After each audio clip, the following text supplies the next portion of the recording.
എനിക്ക് മാത്രമാണോ ഇഷ്ടമാവാത്തത്? ബാക്കി എല്ലാവർക്കും ഇഷ്ടമായെന്നാണല്ലോ പറഞ്ഞത്. എന്നാൽ പിന്നെ ഒന്നും മിണ്ടാതിരിക്കാം, അതാ നല്ലത്. ഇങ്ങനെ ഒരു അനുഭവം എപ്പോഴെങ്കിലും ഉണ്ടായിട്ടുണ്ടോ?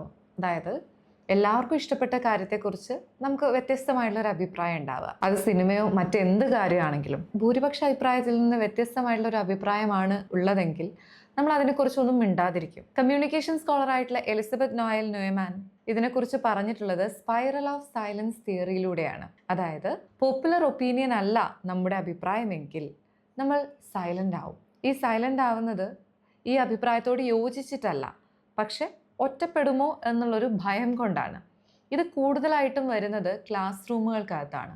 ഫിയർ ഓഫ് ഐസൊലേഷൻ എന്ന് പറയും. 40 വിദ്യാർത്ഥികളിൽ 39 പേർക്കും ഒരേ അഭിപ്രായമാണെങ്കിൽ വ്യത്യസ്തമായിട്ടുള്ള അഭിപ്രായമുള്ളയാൾ അത് പറയാറില്ല. നമ്മുടെ മീഡിയയ്ക്കും ഇതിൽ വലിയൊരു റോളുണ്ട്. പോപ്പുലർ ഒപ്പീനിയനെയാണ് മീഡിയ എപ്പോഴും ഹൈലൈറ്റ് ചെയ്യാറുള്ളത്. വ്യത്യസ്തമായിട്ടുള്ള അഭിപ്രായങ്ങൾ പതുക്കെ പതുക്കെ ഈ സമൂഹത്തിൽ നിന്ന് തന്നെ ഇല്ലാതായി പോവുകയും ചെയ്യും. ഒരു കമ്മ്യൂണിക്കേഷൻ തിയറി എന്നുള്ള രീതിയിലാണ് ഞാനിത് പറഞ്ഞിട്ടുള്ളത്. ഒരുപാട് കാര്യങ്ങൾ നമുക്ക് കണക്ട് ചെയ്യാൻ പറ്റും. വ്യത്യസ്തമായിട്ടുള്ള എല്ലാ അഭിപ്രായങ്ങളും ചേരുന്നതാണ് ഒരു സമൂഹം എന്ന് പറയുന്നത്. നമ്മുടെ അഭിപ്രായം അത് മറ്റാർക്കും ഇല്ലാത്തതായാൽ പോലും അത് എക്സ്പ്രസ് ചെയ്യാൻ മടിക്കേണ്ട. So break the silence.